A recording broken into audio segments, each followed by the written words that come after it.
여러분들 다른 부분의 설교도 듣습니까? 들으세요. 네. 듣고 은혜도 받으세요. 내가 생각한 은혜는 분별을 해서를 얘기하지, 내가 가진 것이 정말 진짜구나. 야, 이게 맞구나. 진짜를 더 진짜되게 하는 부분에서의 의미에서 은혜를 받으시라고 내가 얘기하는 거죠. 제 말 이해되죠? 네. 무조건 차단하고 듣지 말고 그런 건 아니에요. 비교하고 분별해보고 이런 거죠. 지금 송장복 성도님이 옛날에 알았던 그 목사님하고 만나기로 해서 만나고 이제 그분이 개척을 한다니까 돕고 도울 수 있으면 내가 이런저런 얘기하길래 그러시라고 했는데, 저는 이제 안타깝잖아요. 내가 된 다음에 다른 부분을, 그래서 그런 얘기는 제가 잠깐 했어요. 항상 선택은 본인이 하세요. 이렇게 했지만, 지금 오늘의 본문도 천국 가는 것에 대한 내용이니까 굉장히 중요한 내용이죠. 그래서 예수님이 세족식을 해주시면서 영접하는 신앙, 또 그 신학, 이런 부분을 우리에게 말씀해 주시는 내용입니다. 다 같이 1절만 읽어볼까요? 시작. 너희는 마음에 근심하지 말라. 하나님을 믿으니 또 나를 믿으라. 자, 맨 처음부터 우리가 항상 강에 들어가면 한 단어 한 단어를 짚보잖아요. 너희예요. 여기 너희 그러면 우리가 딱 봐서 지금 예수님의 12제자인데 그 제자 중에 한 명은 어차피 지옥 갈 사람은 빼는 거예요. 빼버리고 너희라고 하는 것은 한 개를 딱 지어주는 겁니다. 11명의 제자. 11명의 제자가 어떤 사람들이에요? 천국 갈 사람들.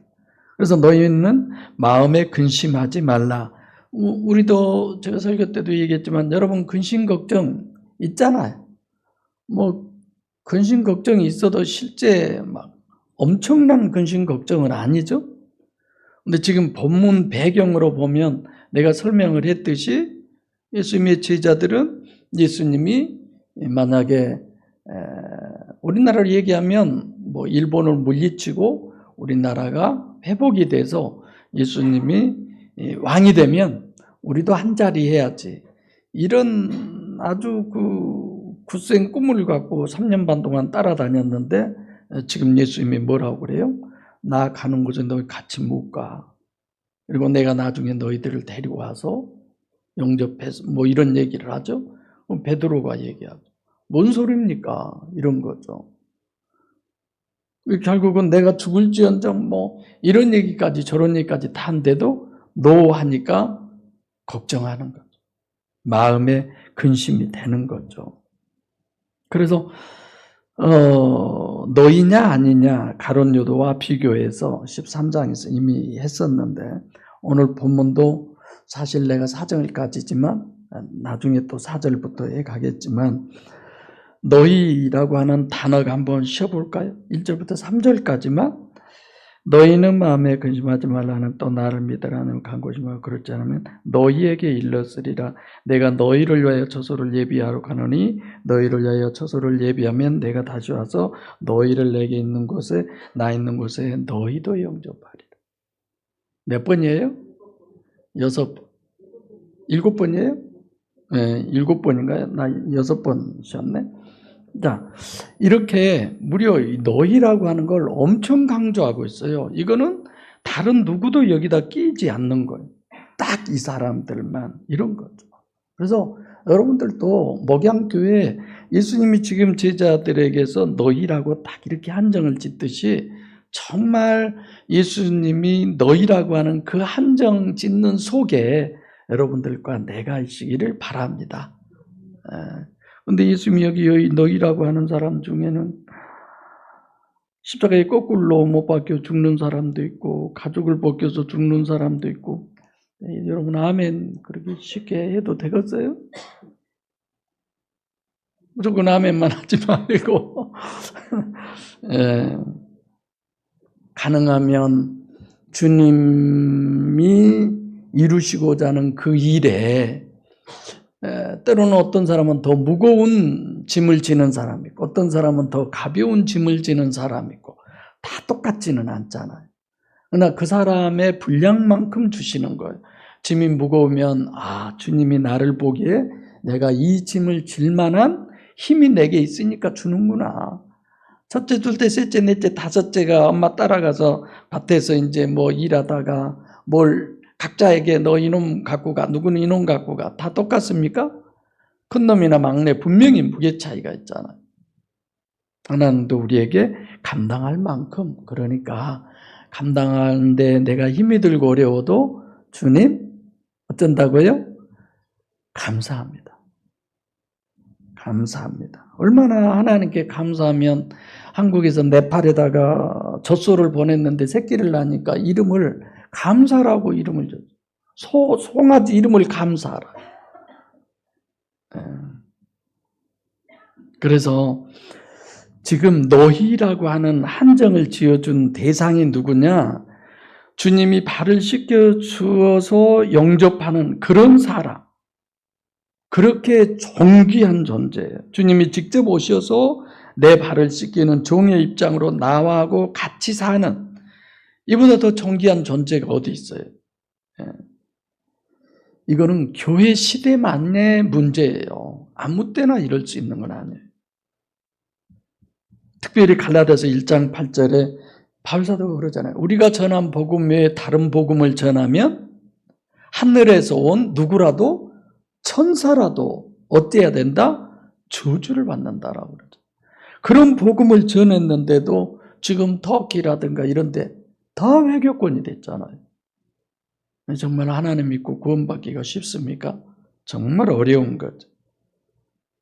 그래서 바울을 포함한 12사도와 초대교회의 그 어느 정도의 시간을 지나니까 아예 복음이 다 없어져 버리잖아요. 그렇죠? 그리고 어쩜 여러분들과 또 이 복음을 접한 사람들을 통해서 또 복음이 전해지잖아요. 너희는 마음의 근심, 마음을 엄청 강조한다고 그랬어요.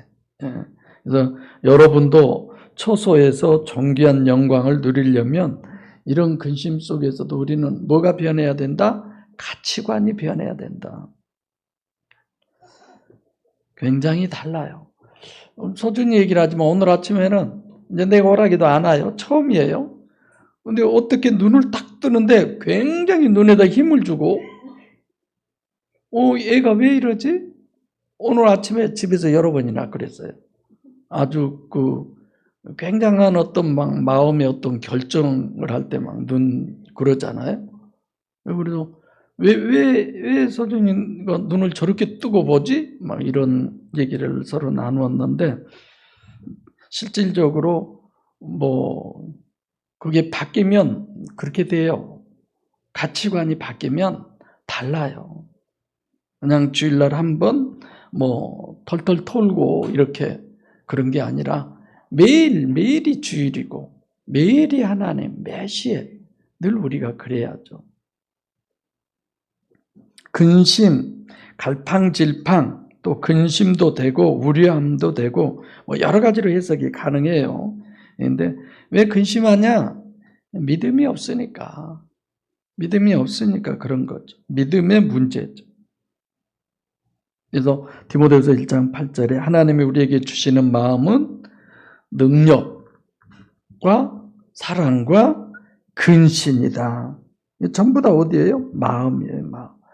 마음이 정직하고 진실하고 그런 거 아니에요. 여러분, 능력이 없는데 사랑해요?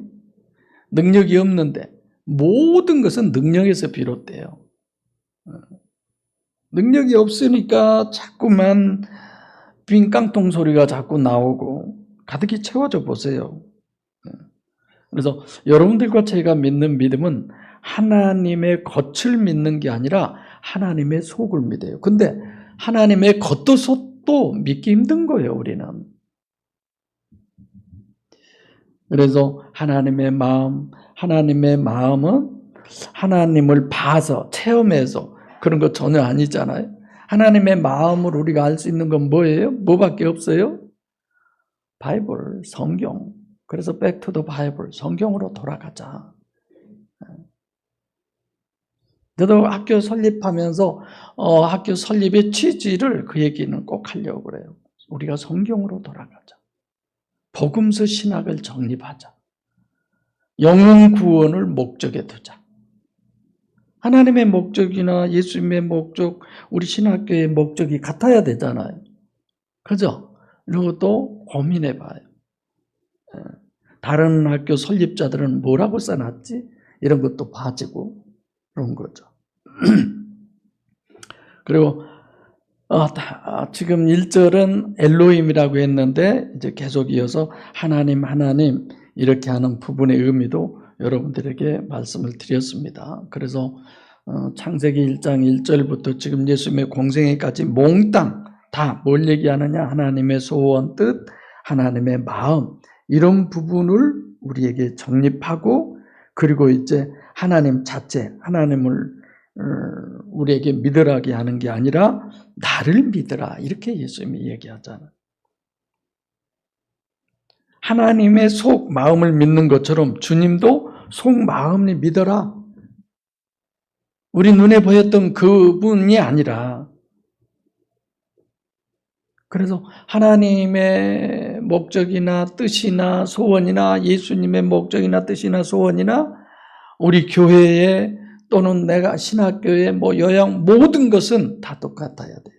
할렐루야. 같아야죠. 왜냐하면 천국 구원이니까, 이 세상이 아니니까. 2절 시작. 내 아버지 집에 거할 곳이 많도다. 그렇지 않으면 너희에게 일렀으리라. 내가 너희를 위하여 초소를 예비하러 가노니. 우선 내 아버지 집이라고. 1절 2절이 왜 이랬을까? 이런 부분도 생각해야죠. 그러니까 1절에는 하나님을 믿으니 그래 놓고는 지금 2절은 내 아버지 집. 1절은 엘로힘을 강조하는 거고 2절부터는 아버지예요. 아버지니까 여기는 이제 관계성이죠. 1절은 엘로힘이니까 전혀 아닌 거고, 그래서 엘로힘은 객관적으로 존재하신 하나님, 이제 아버지는 나와 관계가 되어 있는 관계성을 대해서 설명하죠. 거할 곳, 살 곳, 어디에 좀 살 수 있는 곳, 이런 거죠. 매너라는 단어인데, 주님께서 예비한다, 거처와 처소를 구별하는 거죠. 아버지 집에 거할 곳이 많다. 이건 주님이 신경 쓸 것도 없어도 지금도 여백이 있다 이거죠. 천국은 아직 완성이 되지 않았으니까, 꽉 차지 않았으니까. 꽉 차버리면 이런 얘기가 필요가 없죠. 그래서 이 부분을 읽어보면 천국 완성론, 아직 천국이 완성이 안 됐구나. 우리가 간 다음에 천국이 완성돼야죠. 아멘이죠? 가기 전에 다 돼버리면, 수가 딱 차버리면 못한다. 엘베처럼 그냥 삐 소리가 나도 들어가서 막 삐짓고 들어갈 수 있으면 모르는데 그런 것도 아니잖아. 그래서 완성이 안 돼서 아직도 여백이 있다는 얘기인데 주님이 가서 특별히 초소를 예비하겠다, 이런 거죠. 주님이 지금 가셔서 초소를 예비하기 전에는 그 초소는 지금 예수님이 초소를 예비하러 간다고 했으니까 아직 안 간 상태니까 초소가 있어요, 없어요? 없어요. 이제 주님이 가서 초소를 예비해 놓은 거야. 예비해 놓고 이제 주님이 부르죠.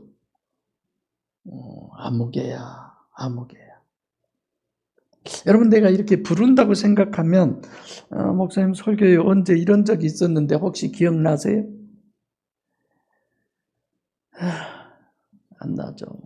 내가 그런 얘기 했잖아요. 꽤 됐습니다만 문익환 목사님이 민주화 운동 한참 할 때 그러죠. 이한열 열사요. 머리 하얘가지고 막 도플도플 해가지고 나이도 드신 분이 그 정중 앞에서 단 위에 올라가서 그냥 단을 치면서 한 명 한 명 부르는데 근데 내가 뭔 생각했을까?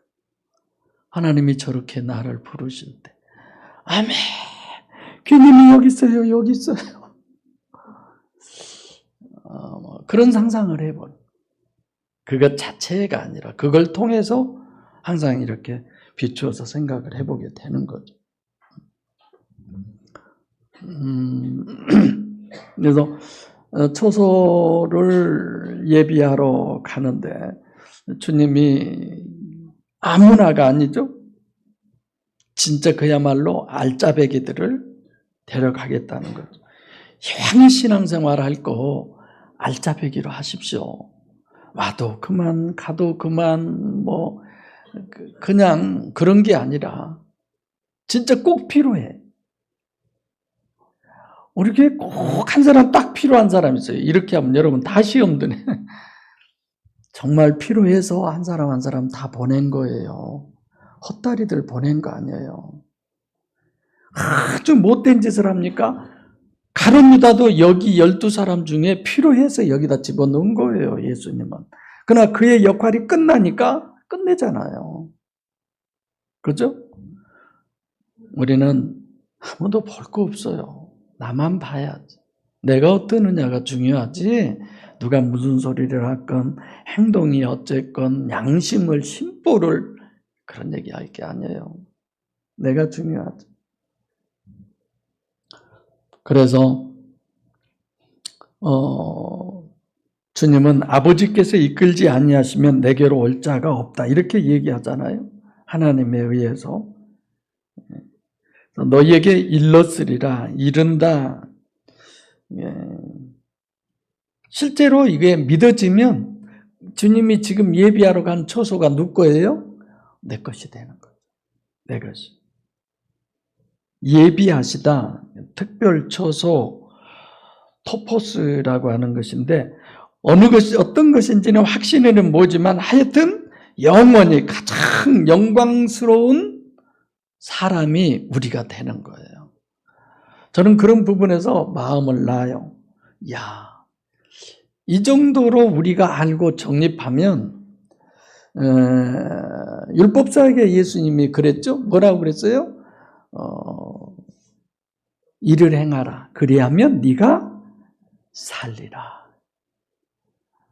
내 이웃을 내 몸과 같이, 그 부분 나오죠? 율법에 대해서 하나님을 사랑하고 이웃 사랑하고 얘기하잖아요. 그걸 대답하니까 일을 행하라. 그리하면 내가 살리라. 아직은 너 죽어 있어. 근데 너는 살 기회가 있어. 살 수가 있어. 여러분들과 저는 그렇다고 생각합니다. 그래서 지금 이런 환경과 여건, 저 그런 거 생각 안 해요. 이 복음만 잘 정립하면, 듣다 보면 언젠가는 하나님이 우리 안에 오셔서 할렐루야가 나올 것이다. 그런 기대를 하죠. 하나님은 너 누구를 구하려고 그러느냐?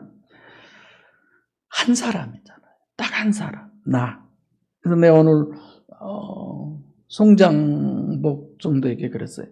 되고 나서 내가 꼭 우리 교회 한 명 비고 더우고 그거 욕심보다는 본인이 어떻게 해서든지 말씀에 정립이 되고 본인이 구원을 이루어서, 벌써 그분 그러잖아요. 그 교회 가서 교회 개척한다니까 내가 전도지를 찍어서 돌리면서 한 사람 한 사람 만나가지고 나 같은 사람도 하나님 믿은데 당신 같은 사람 오죽하겠냐? 꼭 예수 믿고 천국 가자. 이렇게 전하겠대요. 내가 속으로 깜짝 놀랐어요. 야, 벌써 저렇게 말이 나오나? 그럴 마음이 생겼나? 여기서 전도지 들고 좀 나가지. 그런 생각을 하고 계시더라고요. 목사님에게 배운 것을 토대로 해서 그러시겠다. 그렇게 하고 싶으면 그렇게 하시라고 그랬지만, 내가 내 영혼을 사랑하지 않으면 하나님도 내 영혼 사랑 안 해요. 저는 한마디 한마디 이런 부분이 정말 중요하다고 생각해서 하는 거예요. 내가 나를 사랑 안 하는데, 내가 내 영혼을 사랑하는데 누가 내 영혼을 사랑해요? 내 영혼도 사랑하지 못하면서 누구의 영혼을 사랑한다고 그럴 수 있어요? 다 사기지. 하나님은 그러잖아요. 자기 자신보다도 우리를 더 존귀하게 여기잖아. 그 사람을 위해서 예수님은 초소를 예비하러 간다고 그러죠. 지금 예비하고 있잖아. 백권사니까 다 예비됐으면 좋겠어요? 그럼 안 돼. 오늘 데려가 버리면 또 교인 한 명 줄어드는데.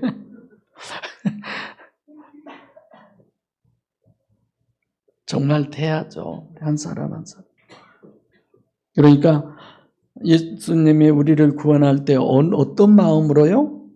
발을 씻기는 종의 마음으로 우리를 구원하신다.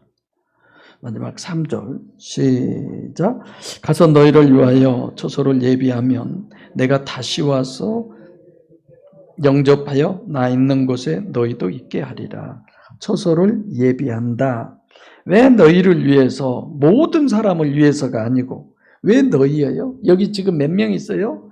11명이에요. 동안 예수님과 3년 6개월 동안 지지고 볶고 다 함께 한 거야. 정립이 된 거예요. 이 교회 시대에 지금 현재 우리들에게 대상이 그런 거죠. 내가 다시 오겠다. 네. 초림에 비해서 다시라는 단어가 써진 거예요. 초림에 오셨죠? 다시 이제 오신다는 거예요. 그래서 이것은 많은 사람들이 예수 재림으로 해석하는데 이 땅의 천년왕국 같은 그런 부분을 세우는 것으로, 아니면 공중재림에서 공중에서 휴거하는. 예. 근데 성경에서 주님이 다시 오시는 것은 사실상 심판의 논리지 구원의 논리는 아니에요. 그렇죠? 너희를 영접한다. 너희라고 하는 말인데 주님 자신에게로 너희를 람바노, 빠라, 람바노 이렇게 돼 있는데 주님 자신에게로 우리를 끌어들이는 거죠. 그래서 너희가 내 안에, 내가 아버지 안에, 뭐 그거 있죠? 내 안에, 내가 아버지 안에, 너희가 내 안에, 내가 너희 안에, 이것이 돼야 되는 거죠.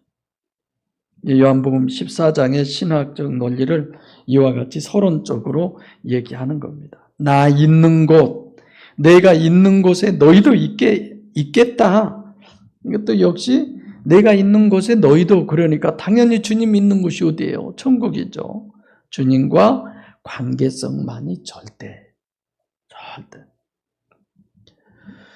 그래서 14장 4절 그러잖아요.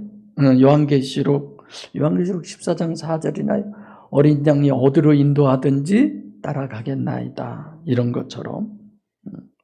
그래서 세족식 하실 때도 내가 네 발을 씻기지 않으면 네가 나와 함께 그 설명 그대로 유업을 얻을 수 없다 이랬잖아요.